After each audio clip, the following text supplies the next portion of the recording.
Buenos días, sean todos bienvenidos a esta cuarta sesión de webinars.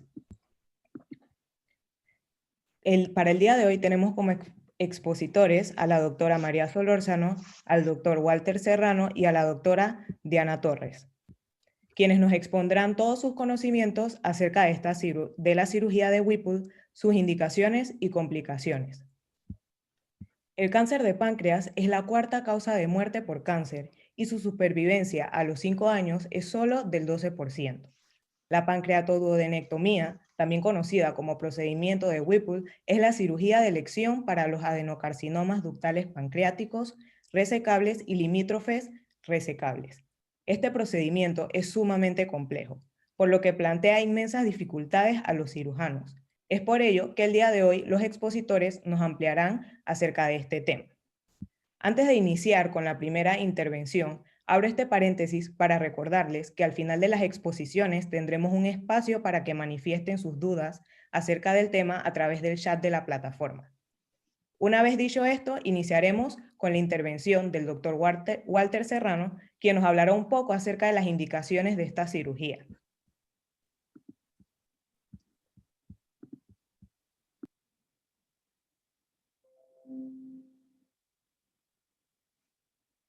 Buenos días, gracias. Hoy tengo el placer de hablarles sobre las indicaciones de la cirugía Whipple.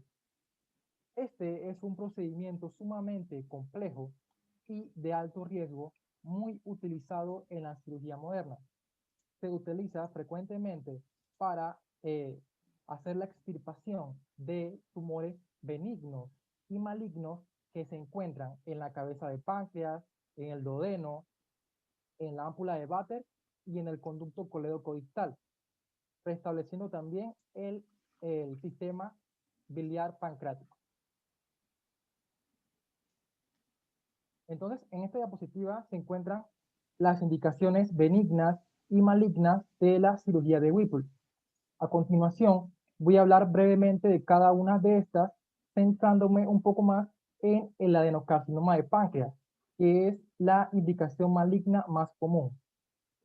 Con respecto a las contraindicaciones de este procedimiento, tiene que ver con factores variables que están relacionados con los criterios de resecabilidad en cada caso.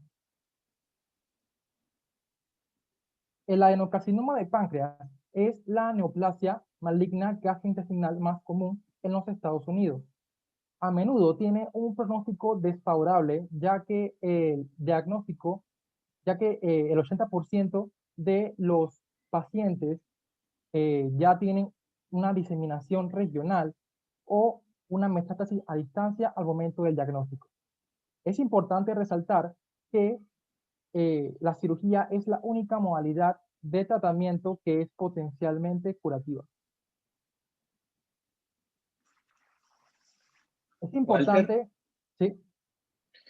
Si me permites, vamos a ir haciendo comentarios a medida que avanzas para así aprovechar las diapositivas. Claro. Pon la anterior. Bueno, nada más para dejarles a ustedes una reflexión y que les sirva en futuras conferencias. Por lo general uno pone estadística de países donde se llevan bien las estadísticas. Y para nosotros la referencia suele ser Norteamérica, tanto por publicaciones como por acceso. Nada más quería comentarles que los exhorto a todos a que en cada conferencia que dan revisen, aunque sean imperfectas, las estadísticas nacionales. Eso está disponible online, es el Registro Nacional de Cáncer. Yo les puedo mandar el link, es un PDF que actualizan cada cierto tiempo, el último es del 2017, de manera que ahí ustedes pueden ver el listado de neoplasias y con qué frecuencia y en qué posición están en Panamá. Puede que el reflejo de eso no sea tan preciso como el de lugares que lo llevan mucho más sistemático, pero siempre te sirve como un patrón de referencia. Es decir, puedes poner la parte epidemiológica de lugares conocidos, demostrados y publicados, y puedes dar el contraste de la parte epidemiológica nacional. Solo que por algún motivo no hemos agarrado ese hábito de poner lo que hay en nuestro país. Es verdad que puede ser criticable, es verdad que alguien te puede decir, eso no es cierto, es más frecuente de lo que estás diciendo. Todo eso puede ser verdad, pero es que no tenemos nada. Y ante no tener nada, podemos mostrar algo, que es el registro nacional que hay de cáncer. Eso está online, disponible. Nada más era como para agregarte ahí que los exhorto que en futuros webinars, cuando hablen de estadísticas, sobre todo de cáncer, pueden agregarlo a sus presentaciones. Ok.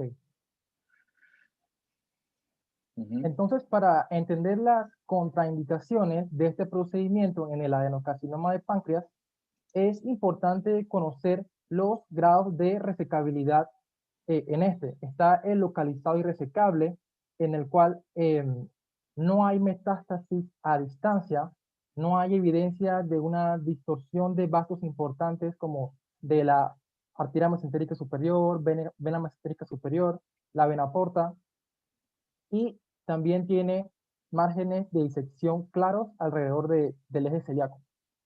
Está el resecable límite o borderline resectable, en el cual la resecabilidad ya es dudosa, y el irresecable. En este ya entra incluye metástasis a distancia, un recubrimiento tumoral de la arteria mesentérica superior de más de 180 grados, puede tener compromiso de la vena cava inferior, un compromiso aórtico, y vena mesentérica superior irreparable u la oclusión de la vena porta. Déjame aclararte ahí, Walter, el borderline resectable, enséñame en esa foto dónde está lo borderline resectable. ¿Qué lo hace borderline? Exacto. Es el involucro o el compromiso de esos dos vasos sanguíneos. Eso no lo hace dudoso resecable. El borderline resectable es resecable, pero requiere reconstrucción vascular compleja. En otras palabras, el quitar un segmento de la mesentérica superior de la vena requiere una reconstrucción venosa que le agrega morbimortalidad al procedimiento, y el poder o no separar la arteria mesentérica superior, que es otro criterio de borderline, puede hacerse como puede que no se logre hacer. Es rara vez que reemplazamos la arteria, pero hay algunos centros del mundo que se dedican solo a reemplazo arterial de Whipple. Algunos están en Hong Kong, hay uno en Toronto, hay dos en California, Nueva York tiene un centro también. Así que el término borderline resecable no es que está la duda si se reseca, es resecable, solo que la morbimortalidad es alta y el beneficio es incierto. Ya es incierto un poco para el resecable, más incierto para el borderline. Nada más era para aclararte eso un poquito, ¿por qué le llamamos borderline? ¿Ok? Continúo. Entonces, como la segunda causa, la segunda indicación maligna más común están los tumores neuroendocrinos de páncreas. Estos son menos del 2% de los cánceres de páncreas. La prevalencia es de aproximadamente 25 a 30 por 100.000 habitantes en Estados Unidos. El comportamiento biológico de un tumor neuroendocrino individual es impredecible, pero se sabe que a mayor grado de tumor, metástasis en los canales linfáticos, en el hígado, y de un tamaño más grande, generalmente indicarán un pronóstico menos favorable. Otra indicación es el tumor de estroma gastrointestinal. Estas son neoplasias, las neoplasias malignas mesenquimales más comunes que surgen del tracto gastrointestinal. Ocurren con mucha mayor frecuencia en el estómago, el intestino delgado y en la región colorectal, y muy rara vez en el duodeno, en donde está la indicación de esta cirugía. Están las neoplasias mucinosas papilares intraductales, que son neoplasias quísticas del páncreas que crecen de los conductos pancreáticos y que producen mucina. Estos tienen el potencial de volverse malignos, por lo que se han publicado criterios de diagnóstico para identificar entonces qué pacientes requerirán una resección quirúrgica. El colangiocarcinoma distal es una neoplasia maligna infrecuente, pero que ha estado en aumento en la última década. Este se asocia con un mal pronóstico. Y al igual que el adenocarcinoma de páncreas, la cirugía curativa es la única posibilidad de supervivencia a largo plazo. Con respecto al adenocarcinoma de la ampolla de Vater, es una enfermedad rara, representa el 20% de los cánceres periampulares resecados. Se sabe que tiene un mejor pronóstico que el carcinoma de páncreas y el cáncer de vías biliares. Y también la resección curativa es el tratamiento que es más eficaz hasta la fecha. Con respecto al adenocarcinoma duodenal, esta es una neoplasia maligna muy rara, pero que es agresiva. El tratamiento implica principalmente la resección quirúrgica completa cuando la técnica sea técnicamente factible. Y la quimioterapia y radioterapia tienen un papel como adyuvante. Otra indicación es la pancreatitis crónica con masa inflamatoria en la cabeza del páncreas. Esta es una forma rara de pancreatitis crónica, en la que hay síntomas de obstrucción duodenal. El tratamiento conservador a menudo no tiene éxito. En este caso, la pancreaticoduodenectomía es el abordaje quirúrgico preferido y los resultados son predominantemente favorables. Por último, también esta cirugía tiene indicación en traumatismos pancreáticos severos. Esta se reserva para pacientes con hemorragia incontrolable de la cabeza pancreática, conducto pancreático proximal o lesiones ampulares, en la que puede haber una gran desvitalización del duodeno y de la cabeza pancreática. Entonces, como conclusiones, este es un procedimiento sumamente complejo y de alto riesgo. Esta operación se realiza con mayor frecuencia Walter, para... Sí, defíneme sumamente complejo y defíneme alto riesgo.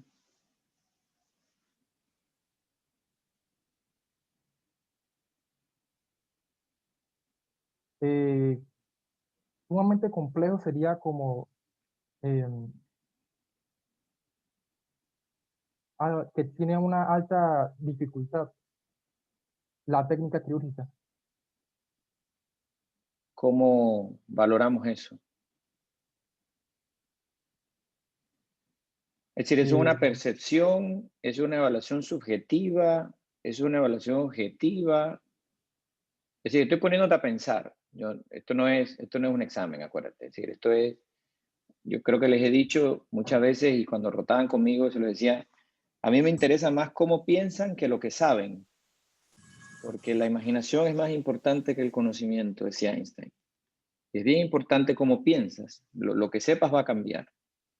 Cuéntame. Yo Te lo pienso digo que porque una cosa es cuando tú lo expresas coloquialmente, cuando uno habla, uno dice, wow, eso sí está grande, o chuzo, dificilísimo. Eso, uno puede tirar esas expresiones, pero a la hora de dar una conferencia o de dirigirse a una audiencia, sobre todo aquí en las conclusiones, quiero que me digas que es sumamente complejo. pienso que es porque es un procedimiento que requiere una gran experticia y posee muchos eh, pasos complicados en la técnica. Pues no, eso no sería una cirugía compleja. ¿Y alto riesgo? Puede tener una alta mortalidad. Alta moro y mortalidad. ¿Y eso para ti cuánto es? ¿Qué es alto para ti? O en la literatura. Porque hay bajo riesgo, intermedio y alto riesgo, ¿verdad? Dependiendo de la supervivencia. No, tú me estás diciendo moro y mortalidad. Yo no te estoy preguntando de cáncer, estamos hablando de un procedimiento. ¿Qué sería para ti alto riesgo? Si yo te dijera que una cirugía tiene una probabilidad de que se complique en un 10%, ¿eso para ti es alto, medio o bajo? Yo pienso que sería alto, Y si te digo 5, intermedio. y si te digo 1, Pienso que bajo. entonces bajo para ti va de 1 a 4, intermedio va de 4 a 9 y alto va de más de 10%. ¿Entiendes a dónde quiero llegar, verdad? Sí. Entonces yo te lo puedo decir, pero prefiero que lo busques, porque cuando uno usa estos términos, a veces ya están descritos y no es una percepción. El riesgo quirúrgico, tanto preoperatorio como transoperatorio, está descrito. La cirugía de Whipple no es de alto riesgo. La cirugía de Whipple en centros y cirujanos con experiencia o entrenados en esto, tiene una mortalidad de menos del 4%. En otras palabras, un paciente no debería morirse por esta operación si está bien seleccionada y bien ejecutada. 2, la morbilidad de la cirugía de Whipple es de un 20%. De manera que la morbilidad es la posibilidad que algo se complique, desde una infección de sitio operatorio hasta un leak de anastomosis o trombosis pulmonar. Pero la morbilidad no le da el riesgo quirúrgico. El riesgo quirúrgico lo da la mortalidad. ¿Ok? Entonces, cuando a un paciente se le explica una cirugía de Whipple, se le explica en porcentajes, más que ponerle un título a la cirugía, porque un paciente puede decidir, yo no quiero esa morbilidad o yo no quiero esa mortalidad. Solo que se sopesa con el no hacerlo. Así que no creo que debes quedarte con la idea de que esto es una cirugía de alto riesgo. Si esta cirugía la hace un cirujano, que es la única operación que hizo ese año, probablemente su probabilidad sea alta y probablemente su mortalidad sea alta. Ahí sí te tengo que decir que eso le llamaría alto riesgo. Pero ahí es lo que llamamos en el argot hepatobiliar que el cirujano es de alto riesgo, no que el procedimiento es de alto riesgo. Entonces, si alguien que no está entrenado en algo hace una operación eventual, eso es ofrecerle a un paciente alto riesgo. Así que ahí te entendería tu punto. Pero no estamos hablando de las excepciones, estamos hablando de lo que queremos que sea la norma. Y la norma es que esta cirugía debe ser hecha en centro de experticia por personal con experiencia. De manera que no es de alto riesgo. Y lo de sumamente complejo, creo que o te exhorto a que en tus conclusiones no utilices términos románticos o hipérboles que adornen tu conclusión, porque al final no aportan. Entonces lo de sumamente yo lo quitaría. Es un procedimiento complejo. Ahí tendría que estar de acuerdo contigo en que la complejidad radica en tener toda la estructura diseñada para esto. En otras palabras, se requieren insumos, se requiere presupuesto, se requiere centros de tercer y cuarto nivel, se requiere unidad de cuidados intensivos, se requiere probablemente radiología intervencionista, se requieren gastroenterólogos, es decir, se requieren distintos equipos o manejo multidisciplinario, que es lo que le ofrece la complejidad al procedimiento. Que un procedimiento sea técnicamente difícil no lo hace complejo. Una cirugía de bomba, una cirugía cardíaca, es compleja por todo lo que involucra, no porque el cirujano no pueda cogerle los puntos a la coronaria. Cuando hablamos de una cirugía compleja, o lo que creo que tú te quisiste referir con la experticia, es que hay intervenciones quirúrgicas cuya experticia demora en adquirirse, y eso le llamamos curva de aprendizaje. En otras palabras, si yo le enseño a un residente a quitar un lipoma, una bolita de grasa en el subcutáneo, probablemente en 2 o 3 casos él debe poder hacerlo. Pero la curva de aprendizaje de una pancreatoenectomía son 50 casos.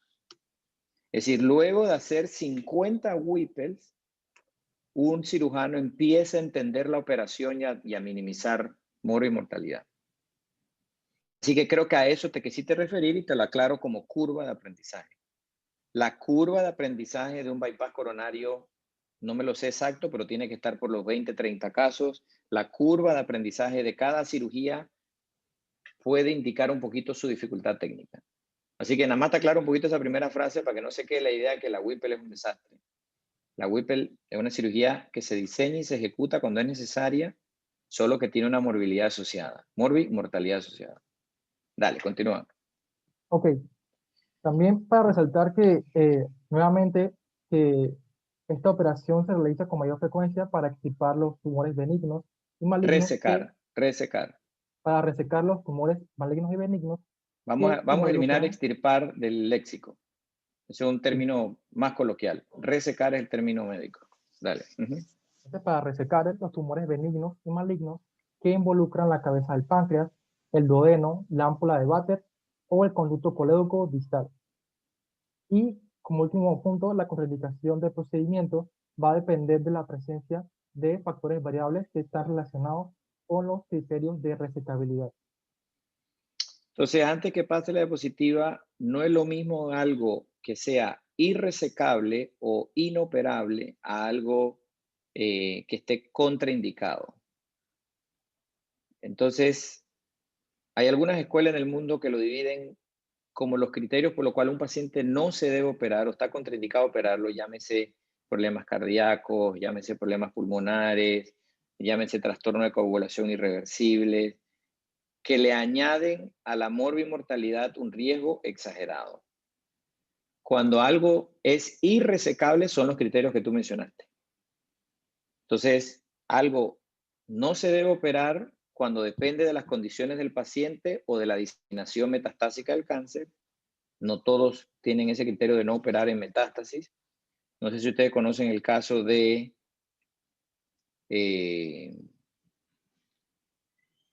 ¿cómo se llama este? El creador de Apple, Steve. ¿Cómo se llama el creador de Apple? Steve Jobs. Steve Jobs. Steve Jobs. Sí, Steve Jobs. Steve Jobs tenía un neuroendocrino de páncreas metastásico a hígado y lo operaron. Solo que después él no se quiso someter a trasplante hepático. Entonces, es un tema un poquito de que no todo lo que da metástasis es que no se opera. Así que, nada más para que diferencies lo que está contraindicado por condiciones del paciente para operar y lo que no se puede operar por detalles técnicos del tumor, por irresecabilidad. ¿Ok? Seguimos. Son las referencias. Y muchas gracias. Gracias, Walter. Ya conociendo las indicaciones de esta cirugía, es momento de continuar con la intervención de la doctora María Solórzano, quien nos comentará la técnica quirúrgica.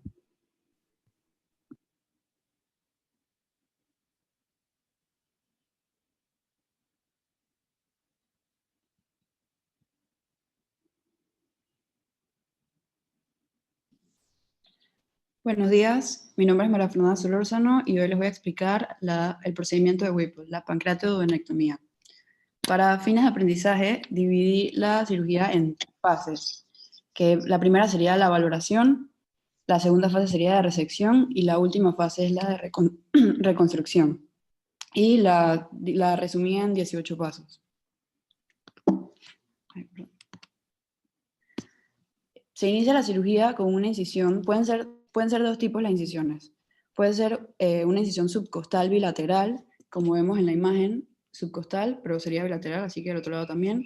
O puede ser una incisión en la línea media, desde la apófisis sifoide hasta la cicatriz umbilical, como se muestra en la imagen. Cabe recalcar que este procedimiento es de cirugía abierta, porque hay otras formas de realizar la cirugía Whipple. Ahora, en la fase de valoración. La fase de valoración tiene como fin determinar que sea factible realizar la resección. Lo primero que se va a hacer es evaluar cómo se encuentra el hígado, las superficies peritoneales viscerales, parietales.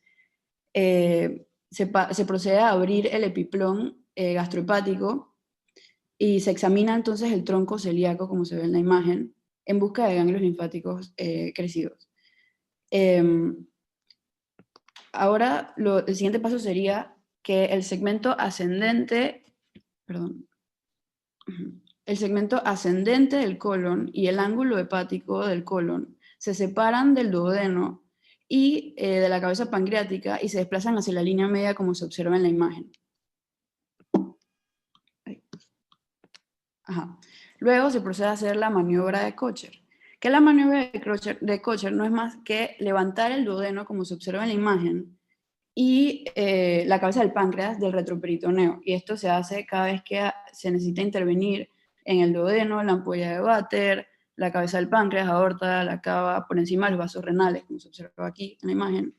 Y bueno, Luego, el siguiente paso sería identificar la vena mesentérica superior y también se aprovecha para examinar el hilio hepático. Está el hilio hepático y la mesentérica superior que se observa aquí. Entonces, si esta fase de valoración revela que no hay contraindicación para el procedimiento de Whipple, entonces se inicia la fase de resección. Ahí, María Fernanda, detente un momentito. Entonces, muy importante que lo hayas dividido en esas 3 fases, te felicito, porque a pesar de que es la narrativa histórica, hoy día la cantidad de imágenes preoperatorias y tecnología que tenemos nos ayuda mucho más a predecir esa resecabilidad que tú mencionas antes de quirófano. De manera que esta fase usualmente fue diseñada antes de tener tomografías de multicorte. Es decir, antes que pudiéramos tener una idea más precisa de si estaba involucrado o no las venas, la porta y la arteria, estas fases eran cruciales y en cada una de las que has descrito, básicamente es asegurarse que no está invadida la vena cava superior, esa es la maniobra de Coger, que no está invadido el tronco celíaco, que es la apertura del ligamento gastrocólico, gastrohepático o hepatogástrico, la maniobra en la que abordas la mesentérica superior y la maniobra en la que exploras el resto de la cavidad peritoneal. Así que realmente hoy día nos quedamos con que esa primera fase solo es realmente necesario hacer la exploración peritoneal, porque las otras estructuras con un alto porcentaje de precisión debemos tener una idea previa. Al menos que estés entrando a operar un borderline resectable y necesites tener una idea más clara de qué tanto están involucradas las estructuras que ya conoces. Así que a manera de reflexión, sigue siendo una fase, solo que ya es más expedita. Es decir, es más rápida, ya nada más verificamos peritoneo y superficie hepática. Dale. Ok. Bueno, continuando con la fase de resección, entonces se procede a identificarse la parte proximal de la arteria hepática, que sería esta de por aquí. Y la rama gastroduodenal, que sería esta que, bueno, ya se observa en la imagen que está cortada, pero se pinza antes de cortarla. Se corta, como se observa en la imagen. Luego se desplaza la arteria hepática hacia la línea media y el colédoco, que ya está aquí cortado en la imagen, pero se desplaza hacia afuera, para entonces descubrir... No, ahí el colédoco no es el que se transecta, María Fernanda. No, no. No, mira la flechita lo que dice. Ah, el conducto hepático, perdón. Correcto. El Ok. colédoco se va en la resección. Acuérdate que el colédoco inicia donde entra el cístico, ¿no? Ujú. Lo que se transecta es el conducto hepático común. Eso es lo que se transecta. Exacto. Y Gracias. cambia el término transectar y elimíname el cortar. Se cortan los hilos y se transectan estructuras anatómicas. Transectar, ok. Gracias, doctor. Ajá. Ok. Eh, O seccionar, también puedo usar seccionar, pero transectar me gusta más a mí. Es más traducible al inglés. Dale. Uh-huh. Ok, transectar. Bueno, se desplaza el conducto hepático hacia lateral y bueno, esto es para descubrir entonces la parte anterior de la vena porta, que es la que se ve en moradito. Entonces solo se diseca la superficie anterior de la vena porta y si no hay invasión tumoral, entonces se puede separar con facilidad el cuello del páncreas.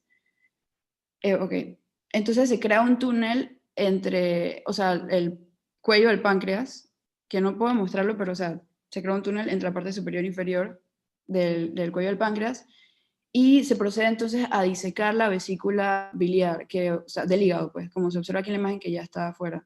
La disecaron y luego se tiene que, bueno, doctor, una pregunta, o sea, no sé si usar resecar o extirpar aquí porque, o sea, resecar es cuando es con fines curativos de tratamiento, ¿no? Entonces... No. Acuérdate que resecar no es con fines curativos siempre. A veces con intento curativo, a veces no. Tú puedes resecar algo parcialmente. Okay. Así que la vesícula se diseca o se reseca del lecho hepático porque no podemos dejarle la vesícula a alguien que no tiene a dónde drenar. Eso es todo. No es porque tenga algún objetivo oncológico. Ok. Uh-huh.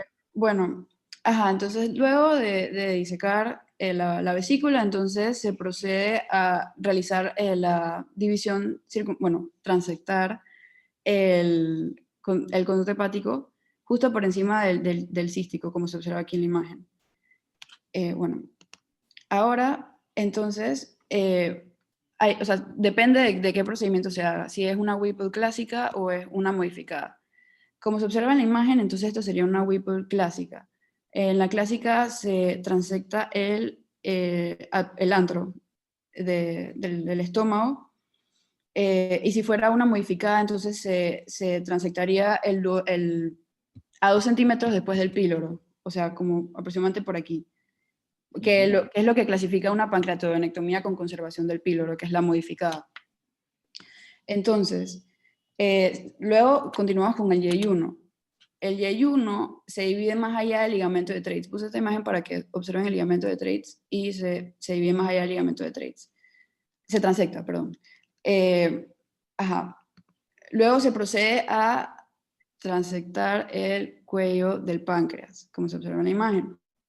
Y ya entonces se diseca la cabeza del páncreas y el proceso nunciforme, la cabeza del páncreas y el proceso nunciforme. Perdón. Y primero se separa de la vena mesentérica superior, que es la que observamos aquí, y se ligan las ramas más frágiles que drenan la cabeza del proceso nunciforme hacia la porta. Y luego entonces se procede a la arteria mesentérica superior, que es esta que observamos en la imagen. Y bueno, en verdad leí que se supone que esta parte es el proceso más laborioso de la cirugía por la cantidad de vasos. Y bueno, entonces esa fue la parte de resección. Ahora pasaríamos a la reconstrucción, que en verdad esto es la parte como que más importa para nuestro nivel, que es lo que más preguntan, que sería entonces diferenciar las anastomosis, pues. Primero, al lado izquierdo vemos la Whipple clásica. Bueno, Entonces, te aclaro, María Fernanda, a nivel de ustedes, lo que a mí más me importa es las indicaciones y la anatomía. okay. No sé si alguien más está preguntando otra cosa. El que tú entiendas la reconstrucción, yo tengo residentes graduándose que todavía no entienden la reconstrucción. Así que de mi parte, o de la cátedra, que yo soy el que me encargo de la parte patobiliar, te digo que yo no tengo ningún requisito que tú entiendas la reconstrucción. Digo, es bueno saber qué sucede y es bueno que ustedes entiendan que hay maneras de reconstruir y cómo ponemos las cosas de vuelta. Pero si tengo que escoger algo, prefiero que sepas cuándo está indicado, por qué se hace y quizás quién fue Whipple, lo más que podría agregarte a eso, como para saber la historia de la cirugía, pero al final es que entiendas por qué se hace y cuáles son los eventos anatómicos que ocurren, es decir, que uno esté orientado en lo que está ocurriendo en el abdomen. Dale, continúa con el resumen. Ok, entonces, bueno, la Whipple clásica primero, acá a la izquierda. Se guían por los colores. Las anastomosis que se hacen, la primera es la gastro-yeyunostomía. Entonces, el verde, gastro por estómago y yeyunostomía por el Solo yeyuno. que ese dibujito está mal, no sé dónde lo sacaste, pero tú mismo me acabas de decir que en la clásica se corta el antro, ¿verdad? Ajá. Está Se muy arriba. transecta. Está muy arriba, eso no se hace hasta allá arriba. Alguien lo dibujó mal. Ajá, debería ser como por aquí. Exacto, ¿viste? Ya uno va entendiendo, ¿no? Uh-huh. Tú misma me lo estabas diciendo, se transecta el antro, estoy de acuerdo contigo. Dale.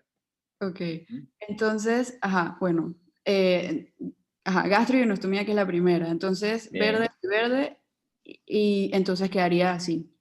Uh-huh. Luego se procede a la pancreático-yeyunostomía, que sería el páncreas, se va toda esta porción, la cabeza, y se une entonces azul con azul y quedaría con el yeyuno.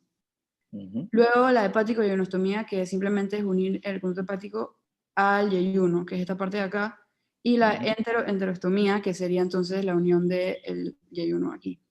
Esa no se hace.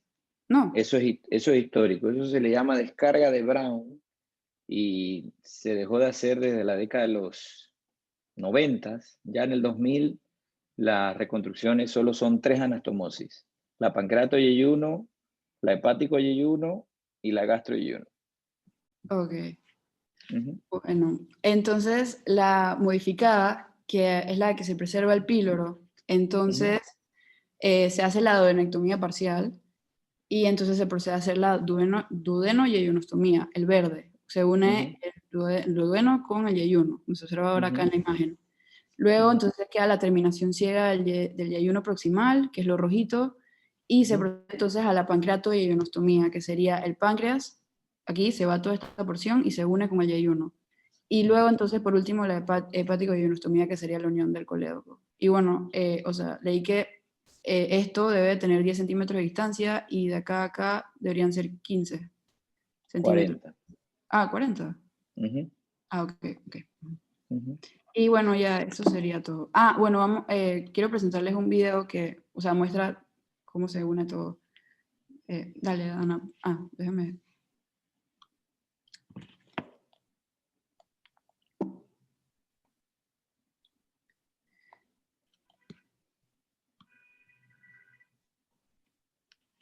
Ok.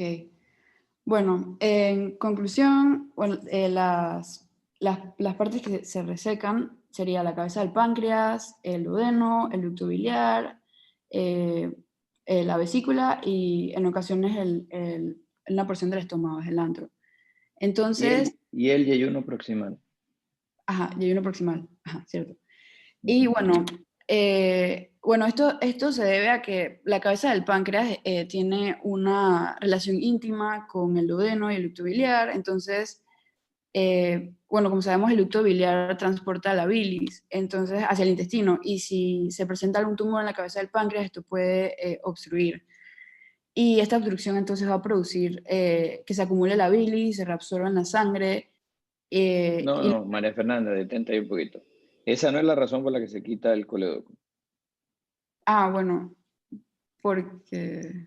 Es decir, técnicamente no podemos separar el colédoco intrapancreático del páncreas. Es por eso que lo quitamos. Ok. Bueno, Si pero...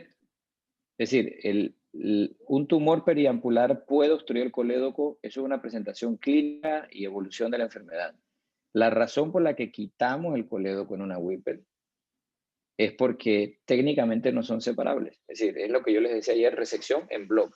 Diseñamos una operación con estructuras aledañas o circundantes porque técnicamente no pueden ser separadas. Eso es todo. Ok. Bueno, y también por lo de que comparten la irrigación, ¿no? Las estructuras todas, o sea, ¿no? O sea, No necesariamente el ducto biliar sobrevive mientras mantengamos la arteria hepática. Y como la arteria hepática no la quitamos, pues realmente él podría sobrevivir. El detalle está que no podemos esqueletonizarlo de la cabeza de páncreas, es decir, está incrustado. Entonces, es por eso que lo tenemos que quitar. Ok. Bueno, Ana, adelántalo hasta el minuto 50, por favor. Ajá, bueno, aquí esta es la parte de las anastomosis. Dale, ponle play. Ajá. A va a corresponder a la parte del páncreas, B, el ducto biliar, C, Pon pausa. No quiero criticar a la Mayo Clinic, pero ahí no se hace la transección del ducto biliar. Tú es me verdad, acabas de decir que se hace arriba. sí. Alguien se equivocó en poner la linita ahí. Ujú. Se hace arriba, porque la vesícula se va. Dale, continúa. Ajá, y bueno, como ven, esa fue es todo lo que sacamos. Y ahora la reconstrucción, que sería lo que les expliqué anteriormente. Ujú. Ya va, que está como lento el video. No, yo creo que el video debe tener una narrativa que no estamos viendo, eso es todo. Sí. Ujú. Bueno, esas son las anastomosis, la pancreatoidional y ya. Muy Bueno, eso. bien. Y gracias. Ok. Gracias, María. Como última intervención, tenemos la participación de la doctora Diana Torres, quien nos conversará acerca de las complicaciones asociadas a esta cirugía.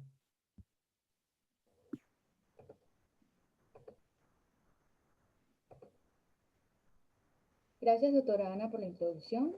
Les voy a comentar sobre las complicaciones de la cirugía de Whipple. Se va a asociar con una importante morbilidad postoperatoria que, como va a mencionar el doctor, tiende a ser el 20%. Las principales complicaciones postoperatorias las podemos dividir de la misma cirugía, que pueden ser fuga o fístula pancreática, absceso intraabdominal, hemorragia postoperatoria, y del mismo sitio quirúrgico, que puede ser infección o dehiscencia de la herida. Con los avances y el progreso de las técnicas quirúrgicas y las mejoras de los cuidados perioperatorios y críticos, las tasas de mortalidad y morbilidad han ido disminuyendo.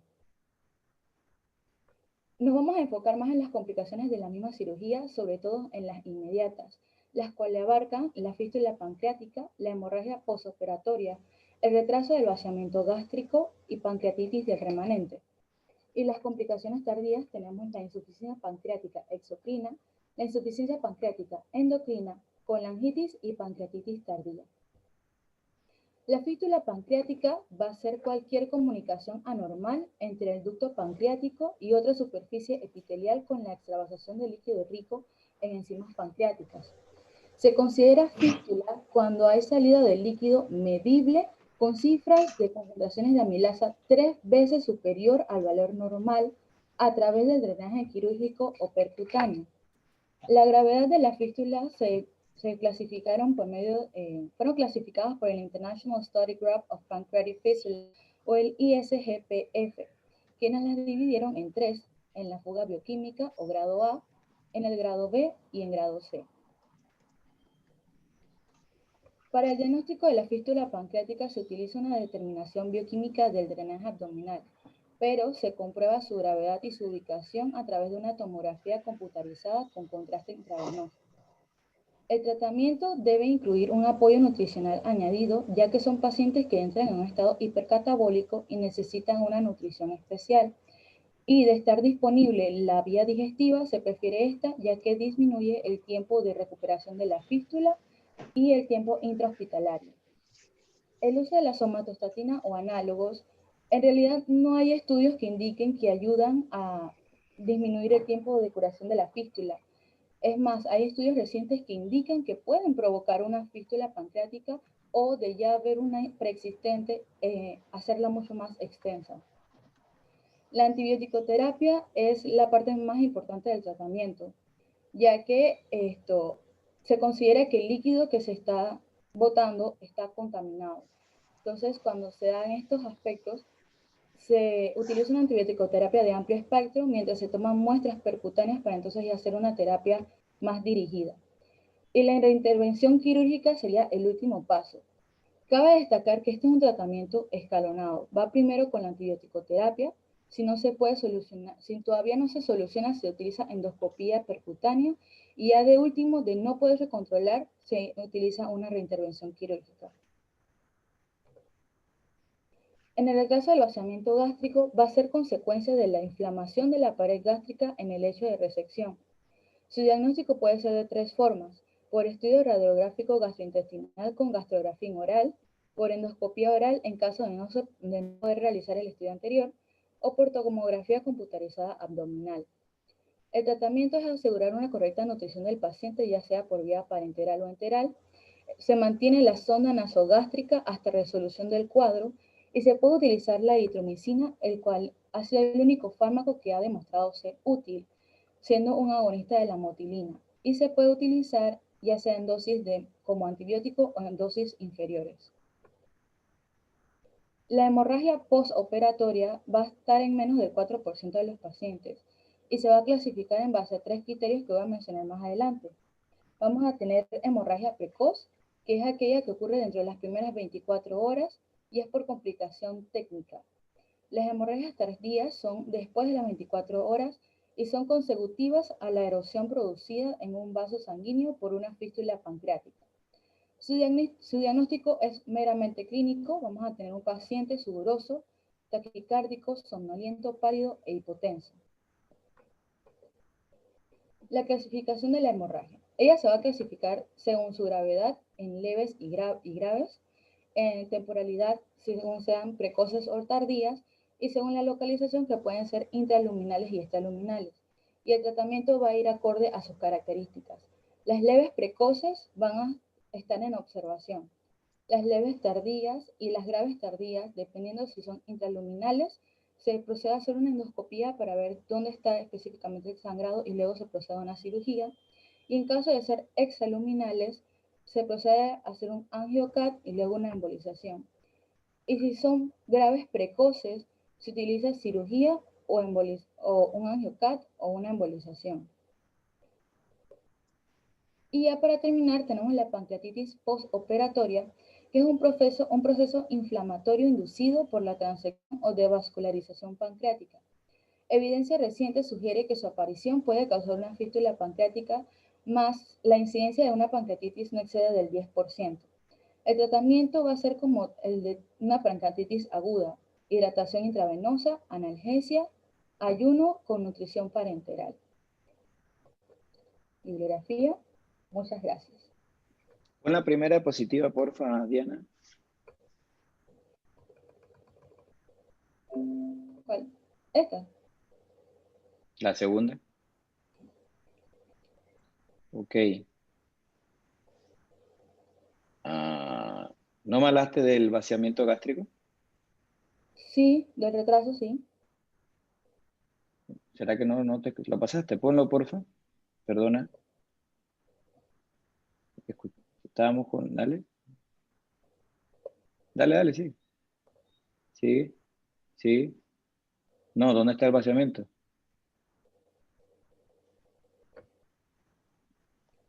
Dale para atrás. Me lo salté entonces. Dale. Aquí. Entonces aquí pensé que es hablar un poquito más. ¿Con qué frecuencia se presenta el vaciamiento gástrico? El retraso del mismo vaciamiento. ¿Mm? El retraso o el mismo vaciamiento. ¿Con qué frecuencia se presenta el retraso del vaciamiento gástrico?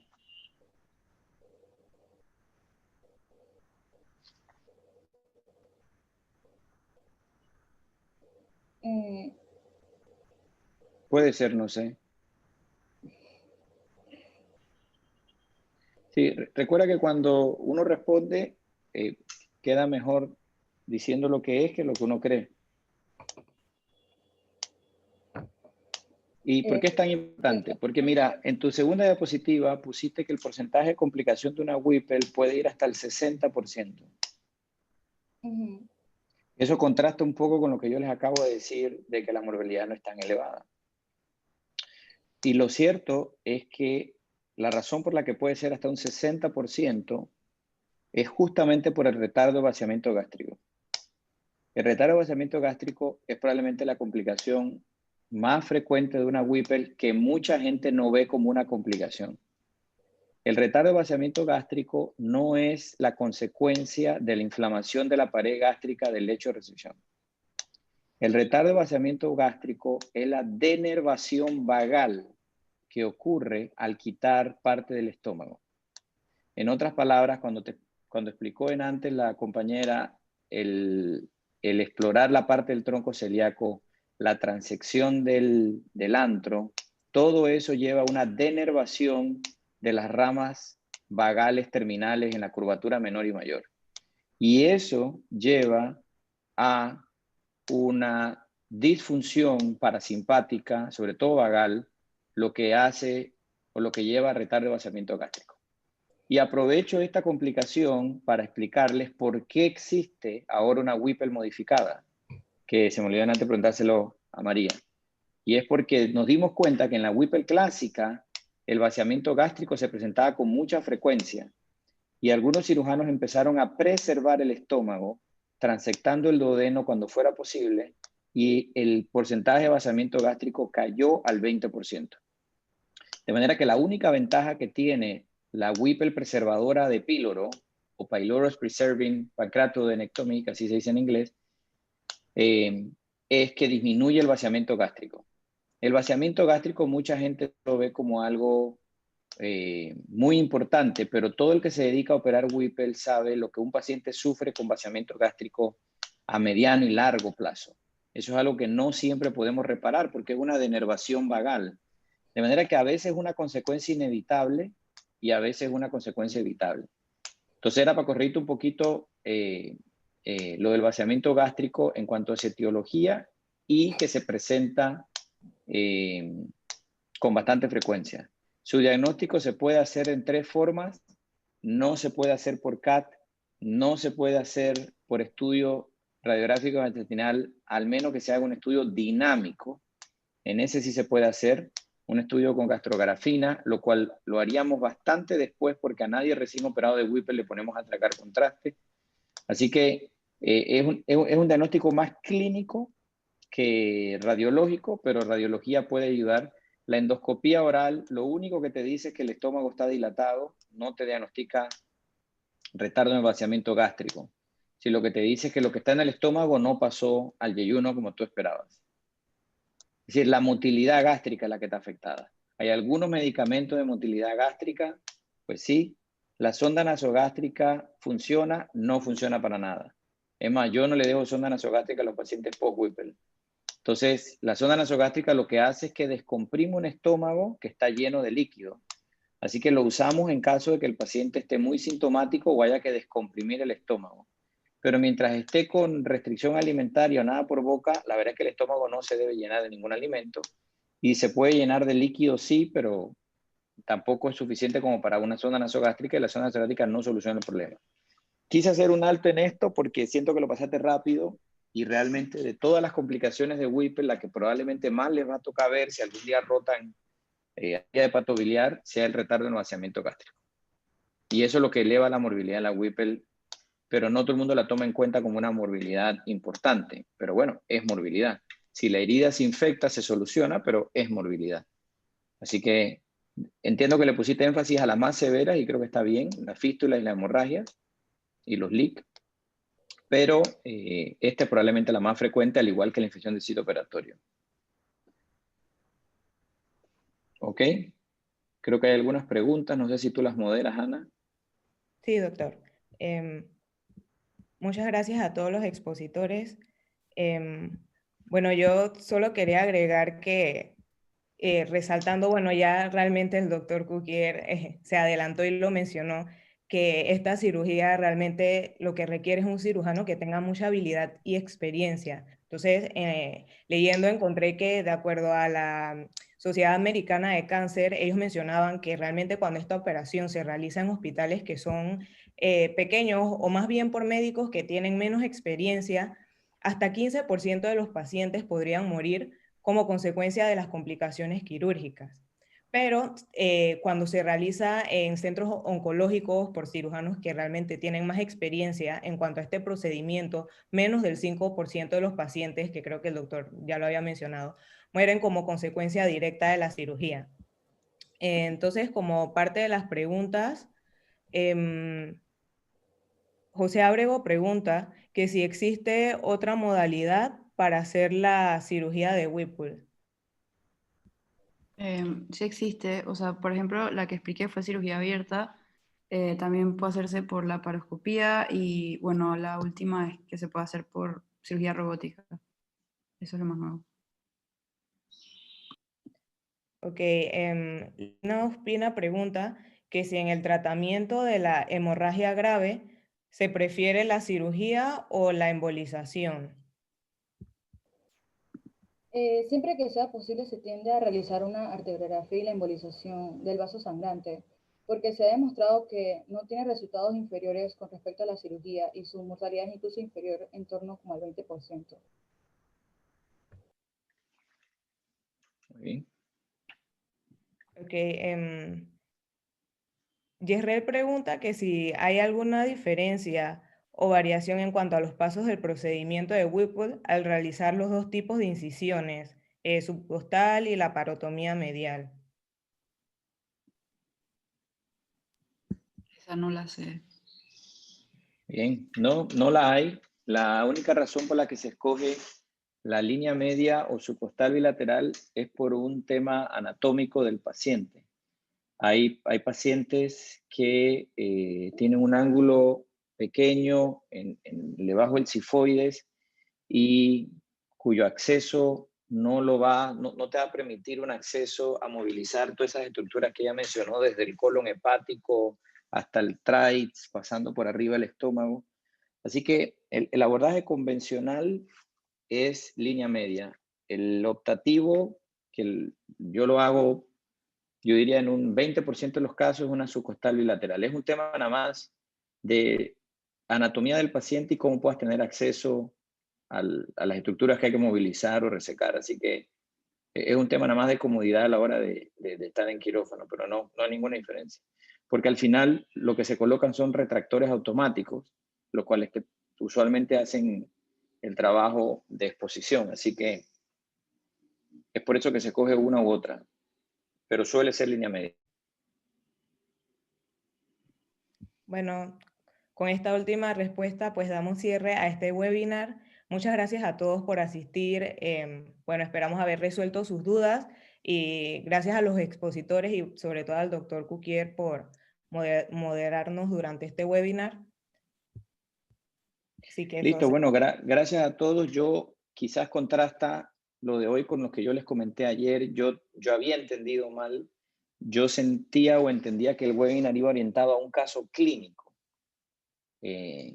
Así que esta modalidad también me parece bien, no es nada, no es ninguna penalización. Solo que cuando uno escoge un caso clínico puede hacer exactamente lo mismo que ahorita, pero a manera de caso clínico. Es decir, uno escoge un caso clínico, presenta el caso clínico y vas disecando al momento de diagnóstico, al momento de la intervención, al momento de las complicaciones. Solo que la manera en que funciona mi mente, la mía, me acuerdo mejor cuando lo fijo con un paciente o con un evento que cuando escucho una diapositiva abstracta. Es la manera en que yo proceso la información. Todo el mundo tiene su estrategia de acordarse de cosas. Entonces, por eso para mí siempre la rotación clínica, más que estar presentes, es tener la oportunidad de utilizar un caso clínico. Así uno dice, oye, me acuerdo un caso que vimos, me acuerdo la señora que estaba en la cama tal, ¿qué era lo que tenía ese paciente de la tal? Entonces, a veces eso te ayuda también a recordar eventos, a recordar procedimientos, a recordar diagnósticos, tratamientos. Así que esta modalidad también me parece bien, yo no la veo mal, nada más que quizás yo interpreté que íbamos a hacerlo tipo caso clínico, pero es válido cualquiera de las dos, ¿no? Yo creo que al final la información era la que queríamos, la que se mostró, es la que se quería discutir. ¿Ok? Listo, chicos, pues.